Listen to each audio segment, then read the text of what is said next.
Hey BookTube, welcome back to the History Shelf. My name is Peg.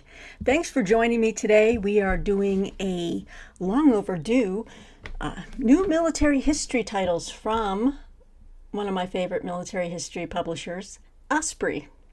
And they have a ton of interesting imprints that Pen and Sword, Casemate, another great publisher that I enjoy, puts out a lot of these books too. But anyway, I've got a stack of hardcovers here, brand new titles ranging from World War II to Iraq and Korea, and something else that is kind of like a standalone history. So we've got a stack of some history here, military history, and then I'm going to be zooming through these. How do I love these? You know I love these slim volumes that Osprey puts out. I have a very large collection. I enjoy each and every one of these overviews that fit into different categories. As you know, if you've come back to this channel specifically for my military history coverage, and Osprey in particular, you'll notice that I've covered a lot of these type of volumes before. So, having said that, I'm going to hop into this real quick. For those of you out there, fans, friends of the channel, I just wanted to give you a quick update on Boomer, our miniature schnauzer. He, in fact, does have pancreatitis. So, Martine and I are working on not a lot of sleep the last several nights, just because of, if you've ever had an animal that has or has had pancreatitis, it's miserable. You've got to give a lot of different, like, probiotics, pain meds. We even have to do an IV bag for him once a day, just to subcutaneously get some water in that little, camel hump on his back so that it'll disperse through his body. Lots of bathroom trips, and we have been dealing with lots of accidents, and it's just been not a lot of fun. I'd say our carpeting is kind of ruined in places. It's like, we have a steam cleaner, thank the Lord. The steam cleaner has helped us get through a lot of this, but prayers for his recovery. He's still a very unhappy boy. We're into like the second or third day now. Still doesn't have an appetite, does not want to eat the low-fat food that the vet prescribed. So we'll check in with the vet on Monday or tomorrow. This weekend is flying by. And see how we can get him to start eating. But he's drinking, so I think that's the most important thing, is we don't want him to get dehydrated with the D word. You know what I'm saying? But yeah, so Boomer's under the weather, and we are sleep deprived. I'm surprised I don't look more wrecked. But yeah, just chugging along here. It's always something. Okay, so let's start off with the books. And then stick around, though, guys. If you enjoy these slim little volumes, I've got a nice wide variety. All right, I want to thank the folks from Osprey and Bloomsbury Publishing. My contacts there, Robin and Hubert, thank you so much. They are always making sure that I have access to the newest and the most highly anticipated titles. This one is brand new. I just received this the most recently. This is called Dogwood, a National Guard Unit's War in Iraq by Andrew Wiest. And he wrote The Boys of 67. Yeah, brand new release, Dogwood. Let me tell you a little bit about this one. In 2005, the 150th Combat Engineers of the Mississippi National Guard was a true melting pot, comprising youth hoping to find a way out of grinding poverty, women seeking to break barriers, and patriots answering their nation's call after 9/11. They represented nearly all of what America had to offer as the 21st century began. The soldiers of the 150th were also the vanguard of a new National Guard. Amid the transformation of the U.S. military in the 21st century, no longer were they destined to be weekend warriors tasked mainly with local disaster relief. This new guard was to spearhead military operations. As America readied for an expanded conflict in Iraq, The 150th was one of the first National Guard units sent to the battlefront as a test of this new American way of war. I'm pausing just because my stepbrother fought in Iraq, and he was in the National Guard. So it wasn't a weekend warrior thing. He was deployed. And I'm wondering, I never knew of the number of his unit. So I might look into this. I'm going to call my mom and ask her about that. Wow, because I wonder if he's even in here. Let me see. Not that he would be listed in the index, but I'm just wondering, because he had some stories that were hard for him to talk about that I heard about from my stepfather before he passed. But I'm wondering if this was him. It says here, but the Guard is uniquely different to the rest of the Army. True. Our soldiers grow up in the same communities, play sports, and serve together. As Dogwood reveals, this provides a singular advantage, but also deeply intensifies loss. Defying poor equipment, lack of specialist training, and heartbreaking losses, the 150th endured combat at their forward operating base Dogwood in an area grimly nicknamed the Triangle of Death. Despite these hardships, the 150th implemented its own homespun counterinsurgency policy that turned an insurgency hotbed into a thriving community, one of the war's few success stories. All right. Dogwood is an unflinching history which lays bare the harsh reality of combat through countless first-hand accounts. Okay, cool. Definitely going to research this. Yes, I want to read about that because there are a lot of National Guard folks who are out there actually, fighting. It wasn't just a, like I said, weekend warrior thing. Andrew Wiest, Dogwood, from Osprey, out now. Fantastic. That just wasn't expecting that. I was like, oh, wait a minute. I think he fought there, and that maybe he was in that unit. Okay, we're gonna jump back in time. I was really excited to see this one. This one's from Casemate Publishers. Whoopsie! You know what? We're going to include this in here. We've got Osprey titles and we've got Casemate and other imprints. But let me show you this one. Ooh, this is a beautiful book. This is The Life of Samuel H. Walker by David M. Sullivan and James Worsham. Real quick on the back, and this is a nice big meaty biography. Best known for the Walker Colt revolver, Samuel H. Walker served as a volunteer in the Second Seminole War, joined the ill-fated Muir Expedition of 1842, and survived 2 years of brutal captivity in Mexico. He served as a Texas Ranger before being commissioned in the U.S. Army, and died leading a charge against the remnants of Santa Anna's army in 1847, aged just 30. Based on archival materials and Walker's own writings, this biography is the first to fully cover his extraordinary life. Samuel H. Walker. That is fantastic.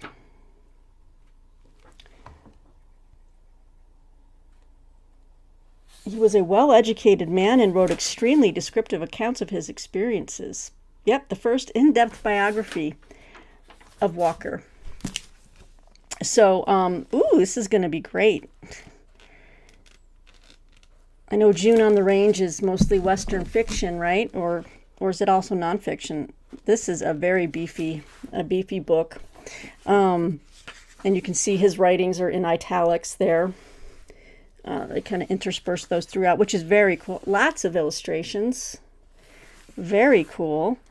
Heavily illustrated throughout. Let me see if I can do a quick flip for you. Why is this so hard? I'm just trying to show you. Look at all of these illustrations. Wow, yeah. Don't know much about Samuel H. Walker outside of the fact that he's known for the Walker Colt. So this is very cool. Brand new book from Casemate. Oh, I should say, wow, I got a finished copy already. This book will be out June 30th. So if you want to put it on your list, ask your library to stock it, ask for it. It'll be available on sale June 30th. Fabulous. All right. Ooh, yes. A couple of World War II books I'm really excited about. These are both from Osprey. One is by an author I greatly enjoy. I've got several of his books. He is, I remember I got some of his books back on the World War One. His books on the Eastern Front are fantastic. Let me just take a... By the way, any seltzer lovers out there?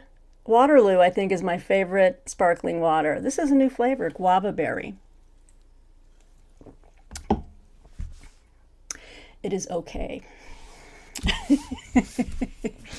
All right, but who am I talking about?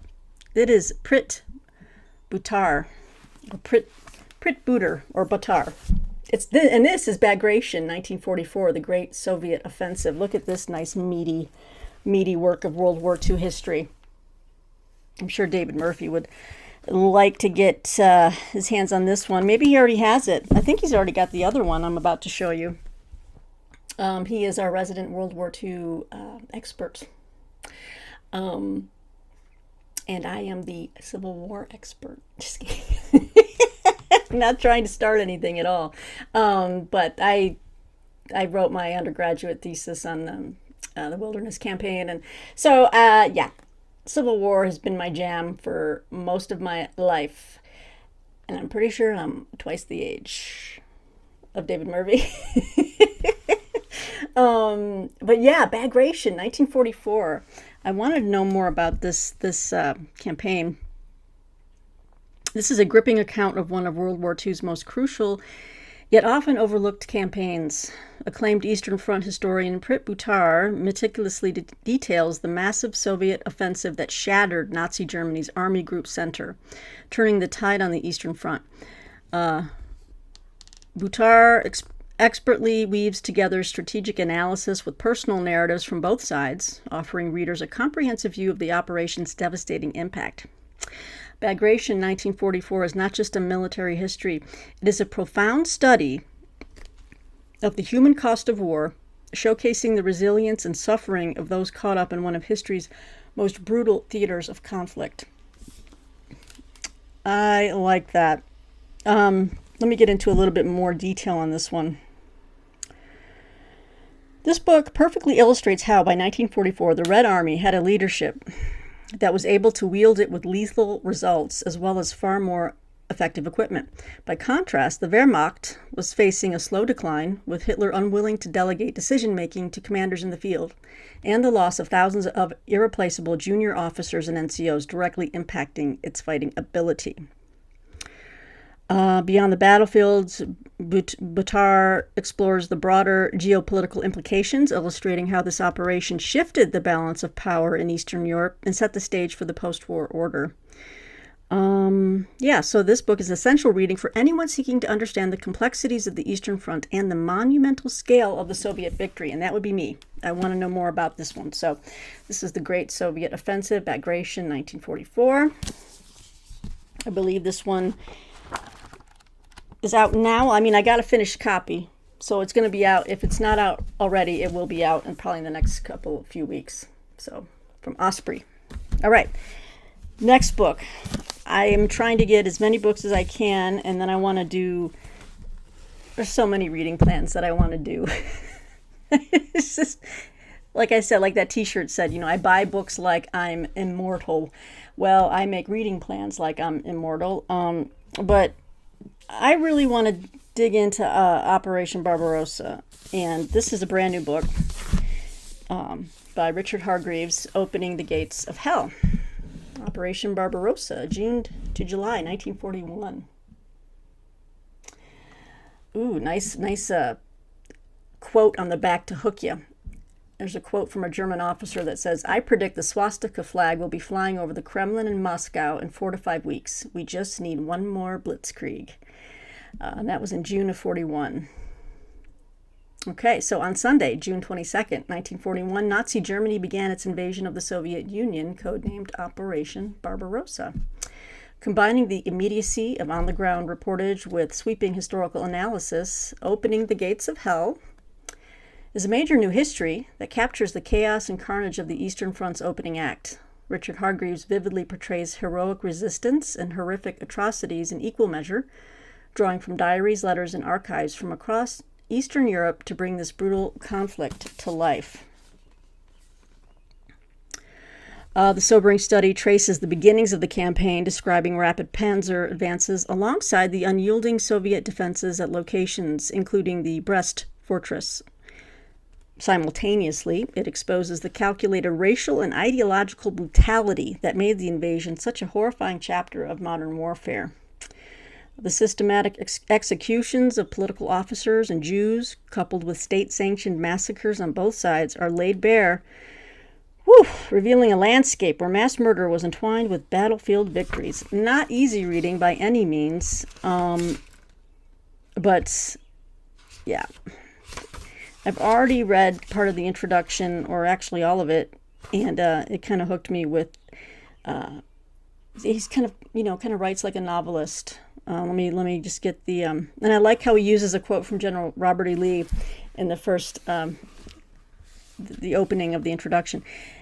It is well that war is so terrible, otherwise we should grow too fond of it. Obviously, Lee said that.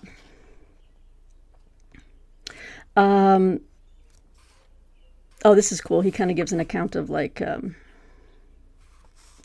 taxi cab picking him up, and he's going to go tour some of these sites.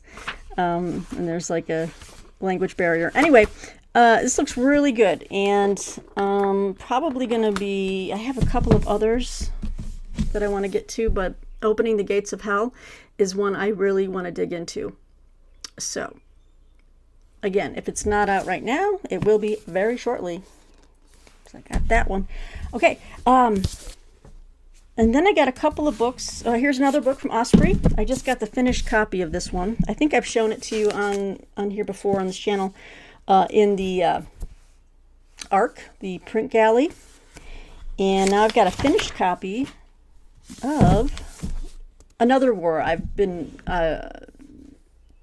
dabbling in the last 10 years. I've been reading more and more about it, and that is the Korean War. And this is Korea, War Without End, by Richard Dannett and Robert Lyman.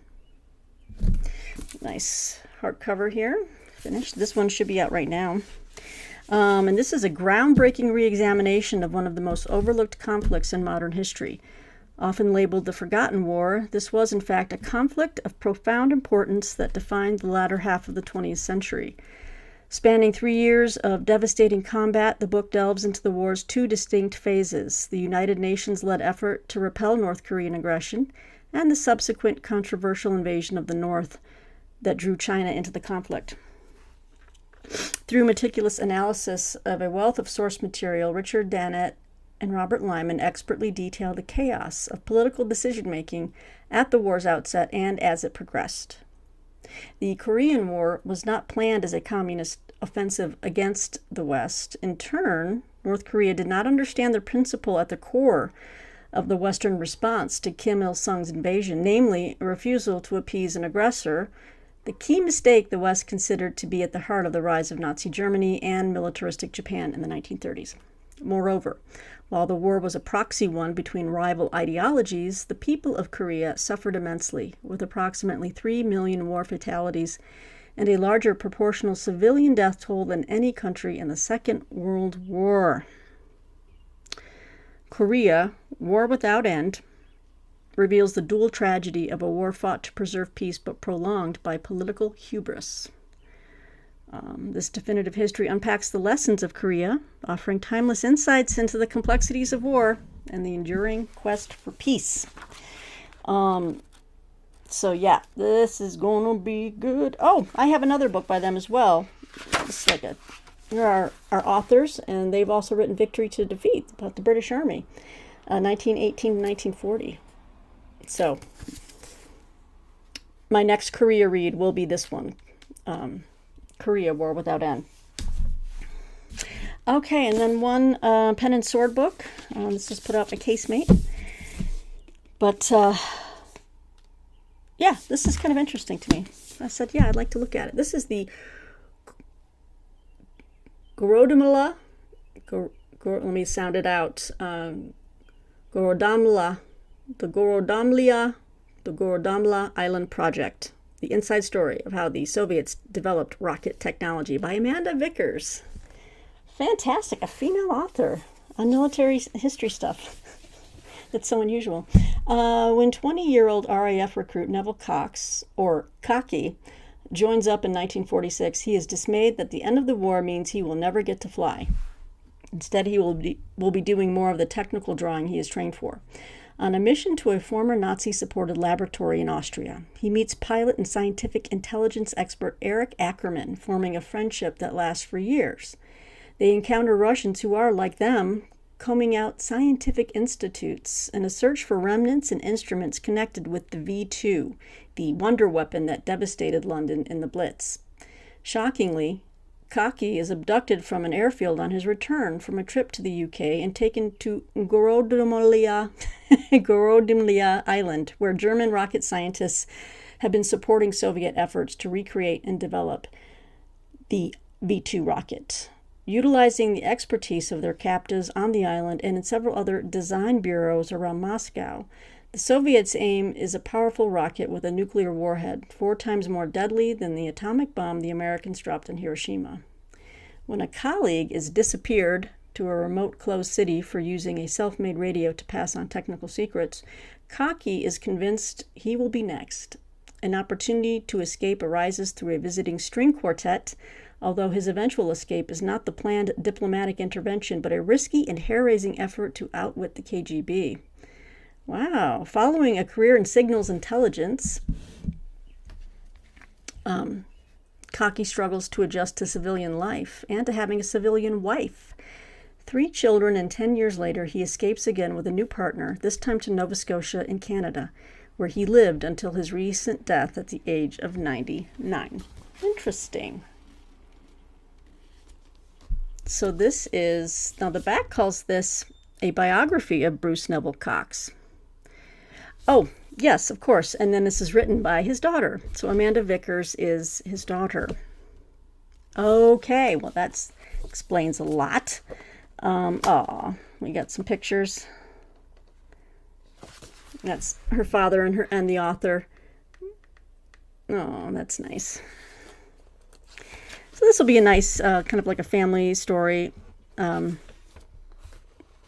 I like that. I like kind of histories that take a, that are, people are related to the subject, and they kind of infuse it with their own memories of the subject, like if, what her father might have told her about what he did, or, that kind of stuff, what kind of man he was. So this looks really good. And I believe this one is out now from Pen and Sword. Okay, so that is the extent of the hardcovers of new military history titles that you might want to check out. Now, for the big fans of the Osprey mini small volumes, we've got quite a bit here. I have broken them down into their different, what do you call it? Like the labels. Like you can see the color coding at the top. They are numbered. They are all part of different series. Let's start off with Duel. Duel is the Duel series is the account of machines of war pitted against each other and the combatants who operated them. So, in this case, I've got 2 of their most recent ones, which are B-29 Super Fortress versus Japanese Night Fighter, and that is from 1944 to 45 in Japan by Mark Lardis. This is number 144. Like I said, richly illustrated. Love that artwork. The commissioned artwork is the best.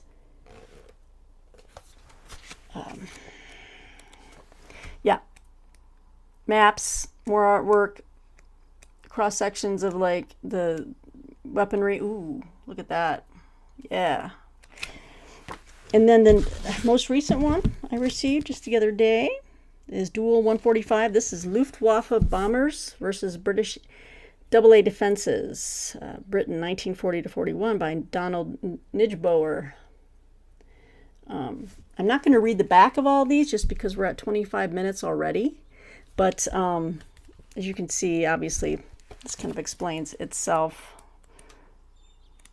These are just fabulous. If you just want a quick overview, just to get your, you know, your palette wetted for it, and then you can dig deeper. They also have bibliography, further reading. So fantastic. Will go with my other duels, and I can't wait to just breeze through these.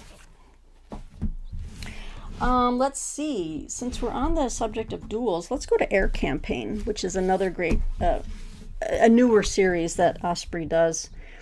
We'll start with number 52. I've got 3 of them, and this is Operation Steinbock, 1944, the Luftwaffe's disastrous last blitz over England by Chris Goss. I'll just read a quick, because I don't know about Operation Steinbock. Let me just say first, the Air Campaign series is about how history's greatest air wars were planned and fought and why they were won and lost. Okay, so Operation Steinbock, or as it became known, the Baby Blitz, was the Luftwaffe's last sustained night bomber offensive against the UK. In this book, renowned Luftwaffe historian Chris Goss explains how and why the Luftwaffe's last cross-channel campaign was such a contrast to the Battle of Britain and subsequent Blitz of 1940 to 41. In 1944, the Luftwaffe's undertrained, hard-pressed, and inexperienced bomber crews were outclassed by their opponents, who combined the latest ground-controlled radar with powerful new night fighters and advanced anti-aircraft defenses, including radar-assisted guns and even anti-aircraft rockets. Wow. Ooh. That is fantastic. Wow. Should say it's illustrated by Adam Tooby. This is crazy. This is good stuff here. Wow, that artwork is something else. I would love to I wish I could get prints of these and just frame some of these. They're just so haunting. The color palette is outstanding.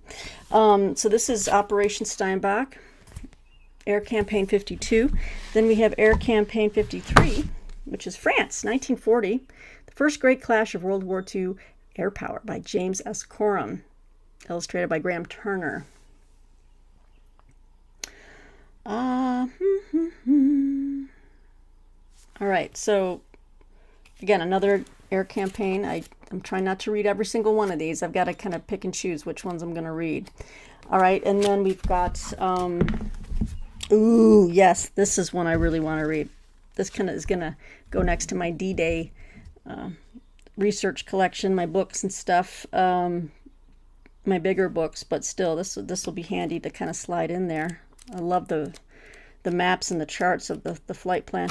This is Normandy, 1944, The Transportation Plan to Cut D-Day Communications by Julian Hale, illustrated by Graham Turner. So, remember reading about this when Bill Rutenberg and I were doing the buddy read of, help me out, Bill. we read that D-Day book. Was it Ambrose? I was thinking it was Stephen Ambrose. Anyway, he talks about the transportation plan and how many people thought, let's just do that, you know. But they were like, no, we do need a land invasion on the beaches as well. Ooh, look at this night. Oh, God. It's fantastic. As the invasion of Europe grew closer, the Allies considered how to use their air power in support of Operation Overlord. After much controversy, the proposal adopted was the transportation plan, in which the railway and road networks in France would be targeted to slow German reinforcements and supplies to Normandy both before and during the invasion. In this book, aviation historian Julian Hale draws on nearly 200 primary sources to explain how this crucial, dangerous, and often spectacular campaign was fought. Running from April to July 1944, it would involve heavy and medium bombers of both the RAF and the U.S. Army Air Force, with a starring role for the fighter bombers of the 9th Air Force.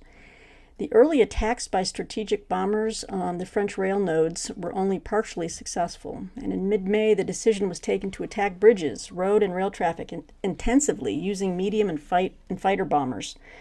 Ooh, so that's what this one covers, you guys. Look at this. Love these books. They are fantastic. So got 3 more for the Air Campaign series. Show you how those look. Nice silver kind of color, like a plain fuselage. All right. Then we have these ones are even skinnier than the rest. They crack me up. This is the Men-at-Arms series. And it always has a blue top and bottom. And strictly speaking, the Men-at-Arms series is about the uniforms, the equipment, history, and organization of the world's military forces, past and present. And I've got 3 new ones in order. We've got Men-at-Arms 561, which is Ground Forces in the Korean War, 1950 to 53, Part 2. So I must have Part 1 around here somewhere, the U.S. Army and U.S. Marine Corps. This is by Robert C. McCowiak and illustrated by Johnny Shumati. Johnny Shumati does a lot of illustrating for Osprey titles. These are generally very short, like less than 48, 49 pages. It just talks about insignia, uniforms, But again, I love the graphics. I love the artwork. It really just helps you understand what people look like. I could see these books helping out anyone who's writing a piece of historical fiction that might be set in wartime, and you're just not quite sure what these guys were wearing or what these pieces of equipment were called, or the uniforms themselves. These are very handy and gives you a visual sense of what they wore, what it looked like, how much equipment you were hauling. So this is the ground forces in the Korean War, 1950 to 53. And just so you know, they're numbered, but they don't follow any chronology. So we just covered Korea, but in this one, 562, we're going to World War II in Greece, and this one is Partisan Warfare in Greece, 1941 to 44, by Phoebus Athanasiou, illustrated by Adam Hook. So we've got your partisan warfare in Greece, trying to avoid. And I accidentally unplugged my microphone, so that was fantastic. So we have Men-at-Arms 562, Partisan Warfare in Greece, and then we have number 563, and this is going back even further, Central European Wars of 1918 to 21, Revolutions and Border Wars in the former Austro-Hungarian Empire, by Philip Jowett, illustrated by Adam Hook. Let's see here. Yes, Central European Wars. The Austro-Hungarian Empire during World War I had included peoples of German, Hungarian, Polish, Czech, Slovakian, Serbian, Bosnian, and other origins, whose ambitions for independent nationhood were complicated by mutual religious and ethnic hostilities. So in this fully illustrated study, Philip Jowett examines the organization and appearance of the forces involved in the internal risings, border disputes, and full-scale wars that followed the breakup of the empire. So that's pretty instructive. Very cool. Yeah, I don't know much about those interwar years in Central Europe, so this will be a very kind of necessary overview for me, just to kind of, just to fill in that gap. What was going on over there after World War I and before World War II.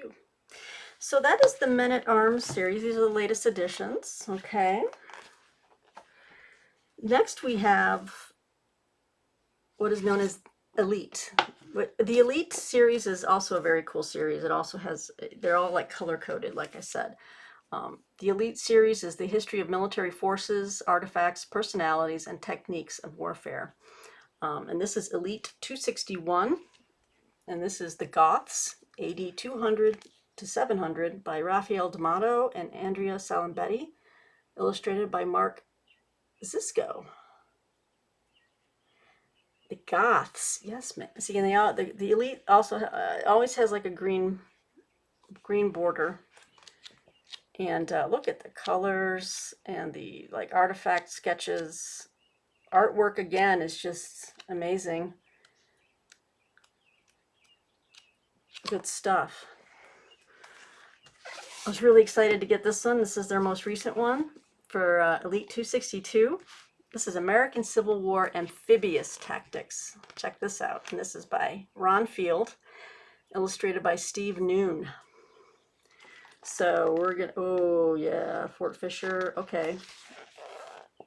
Diagrams of the transport steamers. The Fleet Brigade. Ooh, yeah, look at that.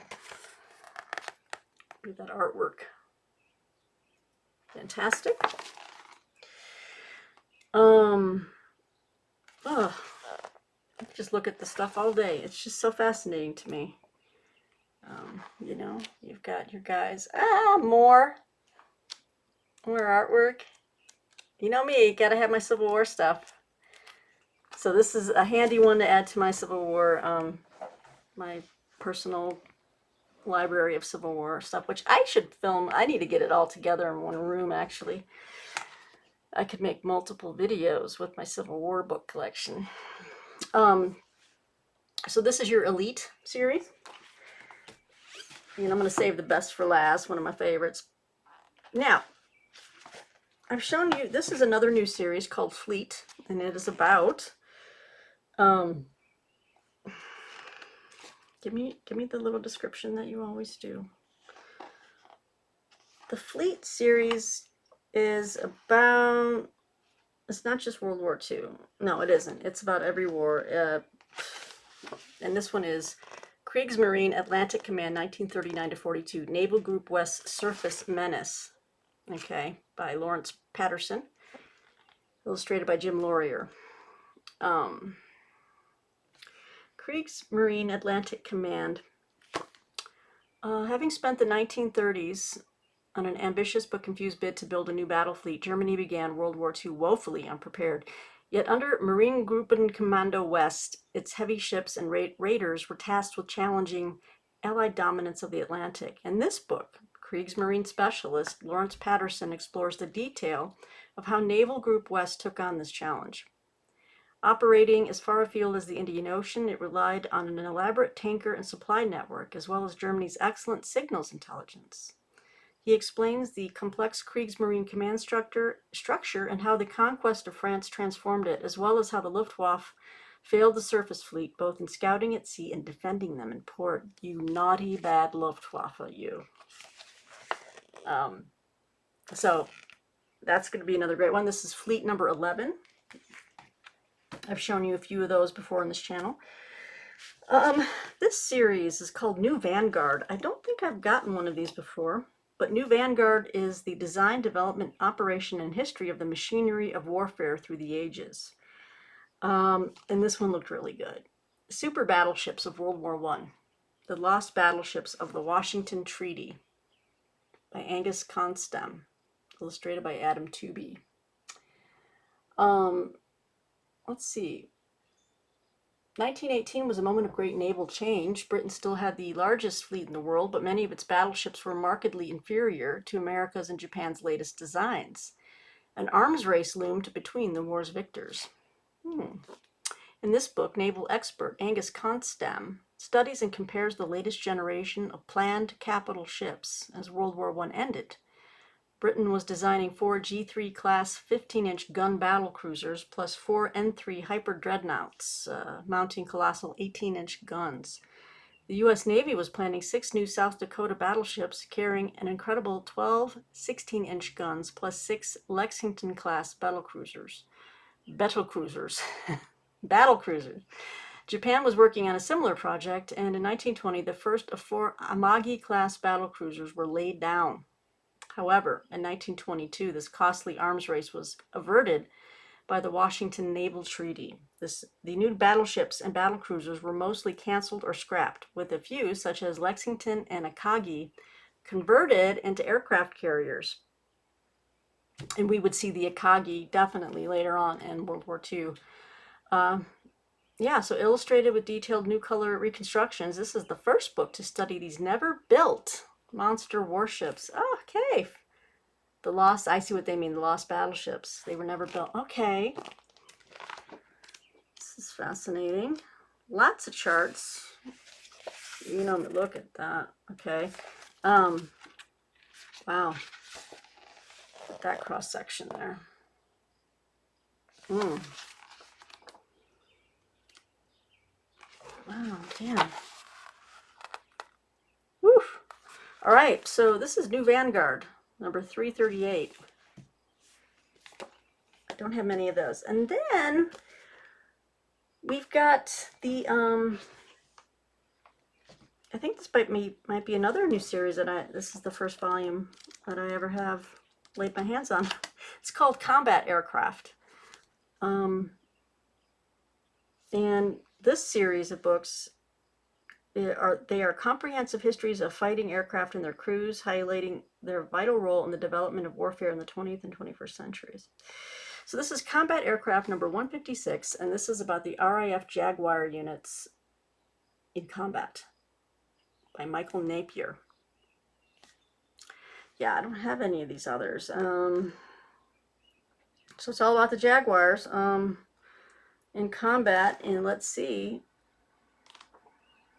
This one looks really kind of, really big on the details. I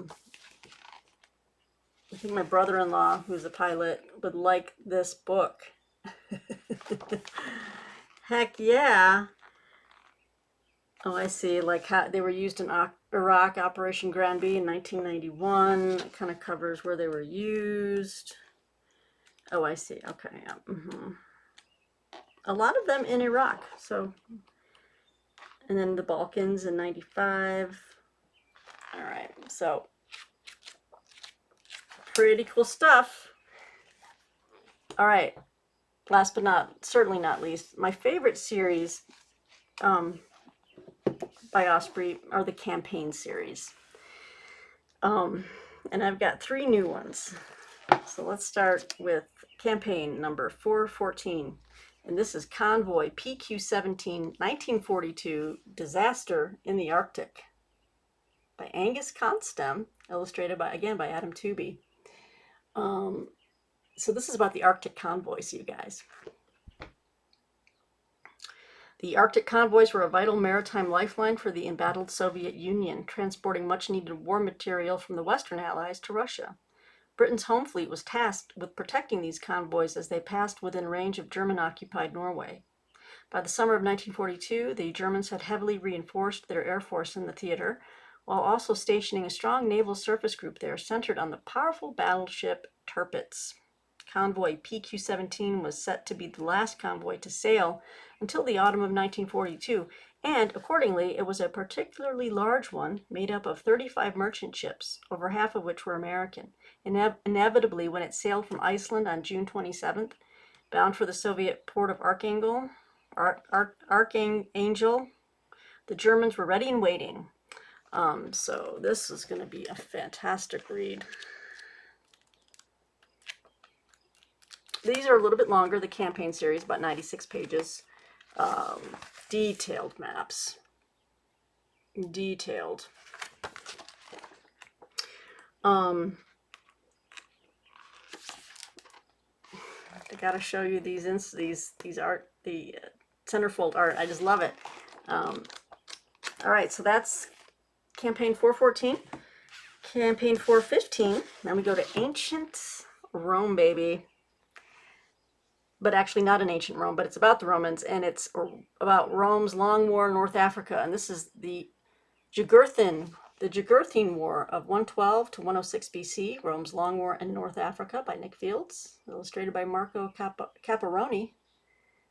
And this one, of course, is about Jugurtha, the adoptive son of Micipsa,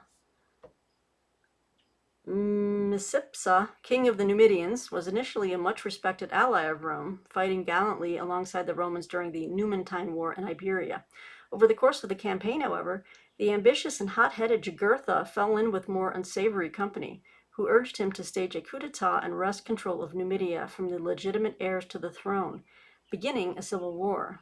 Rome's response was was war to punish Jugurtha for his acts of aggression.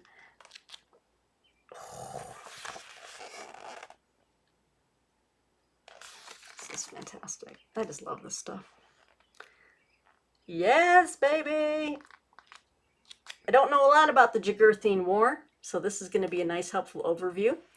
And then we go to campaign 416, and that'll be my last book of this video. And this is Cynocephalae. Bless me. No. Cynocephalae, 197 BC. Rome humbles Macedon. Okay. By Mark van der Enden. Again, illustrated by Marco Caparoni. The Battle of Cynocephalae represents a key moment in the history of the Greco-Roman world. In this one battle, the Macedonian hold over mainland Greece was broken, with the Roman Republic rising in its place as the preeminent power in the Greek East. At Cynocephalae, the proud Macedonian kingdom of Antigonid monarch Philip V was humbled and its army shattered. Yet the battle and campaign leading up to it was hard-fought and protracted. Philip V had defied Rome and its allies in the First Macedonian War and was poised to do so again, with the pike phalanx continuing to be a daunting opponent for the Roman legionaries. Heck yeah, the pike phalanx. Let me see if they do a visual aid. Yeah, let me show you what that looks like. This is the pike phalanx, baby. And it effed people up. Right here. Sorry, you've got the first line, the first like 2 lines I think had their and these were massively long pikes. But yeah, try charging your cavalry at this formation. That's a no-go. Look at that. Although the Romans eventually their system of setting up the legions, it eventually broke the hold. Oh, here's some great artwork of the pike phalanx right there. That was it in action. But eventually Rome would innovate its tactics to overcome the detriment of the pike phalanx. It wasn't very nimble. It wasn't very, you couldn't just get up and move quickly. So the mobility issue kind of was its drawback, and that Rome figured that out and was able to design their legions and their strategies and their tactics to overcome the pike phalanx. But anyway, how cool is this? Rome humbles Macedon, Cynocephalae. I think that's a way to pronounce it. That's one way. And that's their most recent one, Campaign 416. And there you have it, my friends. That is the latest bounty from Osprey Publishing, with a couple of casemates thrown in there as well. I hope you enjoyed this one. I'm going to upload this, and unusual for me to have a video on a Sunday, but I hope you're all having a great Sunday.